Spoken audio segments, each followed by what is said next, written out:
ngasi ayuk pung tramathoi paba matam sida koi walnut koi wangkhai walnut united youth club wangkhai angom le kai daleba apamak tani phamisi koi somdal mention biriba yamba tamwar ke gokul leiriba koi laiba problem si hoje ki koi leirisi delhi sangam biar dagi anima tungda leire aduga amana up dagi koi non manipuri haitare mokoi ji mokoi card singsi aadhar leire ILP की card सिंसी लेरे live पोची मखोइना योलमिबा अखोइगी दुबली ओइबा mattress Quba Manipur लागा चंगसल लागा योलंबा खोलंबा सी मफम दगी complain ma'am अमा लाखना अखोइगी हौजे हौजे Angom Leikai walnut youth club की प्रेसिडेंट नसु पाउ पिबी रखुदगी अखोइ सासी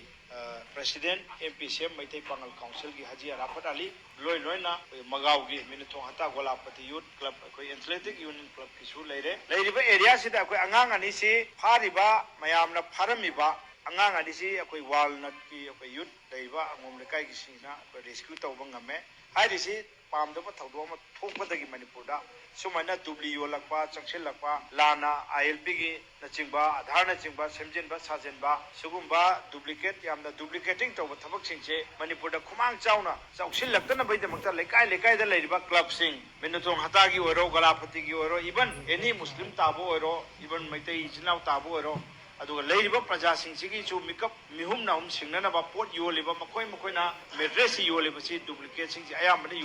योलिबा डुप्लीकेट की पोट सिंगसे लेबिदनाबा लोइनना मखोइ सिंसिबु चिंगनबा एनी वेयर मफम चिंगनबा लागदी लेरिबा nearest by concern police station नत्रगना क्लब कुंबा मरी लेनबदा सिनबीबा अदुगा मखोइ असुमाइना सिनरगा अखोइ सिंसिना लेरिबा अखोइगी पामदबा थौदो वाथोक सिंसि अमता थोक्तनबा अखोइ पुन्ना होटनामिनसी नत्रगदी मणिपुरदा लाइबसी मी कनागुमना हेक्ता पामदबा थौदोमदे असाउबदगी पुरंबा चैरंबा नत्रगद एनी तौबसिमचु अखोइ यारिबा मखै तौहनिंगदे लोइनना अखोइगी मणिपुरदा हजि ओइरइबसे यामना चेक्शनबा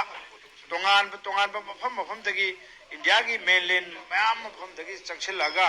सुमाइना अखोइगी मखोइसी हजि मिंग ओइना पलबदा अमना सुल्तान है अमना रोशन है अनिसी तोंगानबा स्टेटनी अमना दिल्ली नि अमना UP दगिनी हाइरिबा मखोइ सिंगसे सुगुमाइना मणिपुरदा यामना मसिंग यामबा मियम लेरमगनी मसी क्लब सिंगसिना सेक्शन बियु लोइना हजिक मरुओइना मखोइ अनिसी फंगिसी हता गोलापति मनाइखोल स्वाइदगी गोडाउन दा मेट्रेस योले हाइबा पाउतारे अदो हजिक अखोइगी एरिया जुरिडिक्शन दा कोलिबा मगावगी अखोइगी जॉइंट सेक्रेटरी सु सोमदा लेरे मखोइगा तौरगा अखोइगी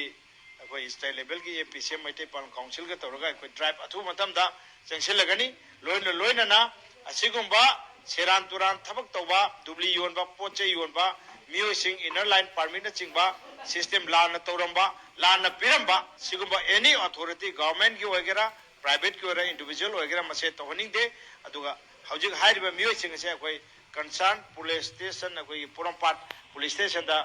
मखोइबु वेरिफिकेशन तौबिनबा लोइना मखोइना तौरमिबा मखोइगी लिचत साजत मोइगी नियम सिंगसी चुमथोकबिनबा मणिपुर की लेरिबा कोई सिविल सोसाइटी ऑर्गेनाइजेशन क्लब न चिंबा मफम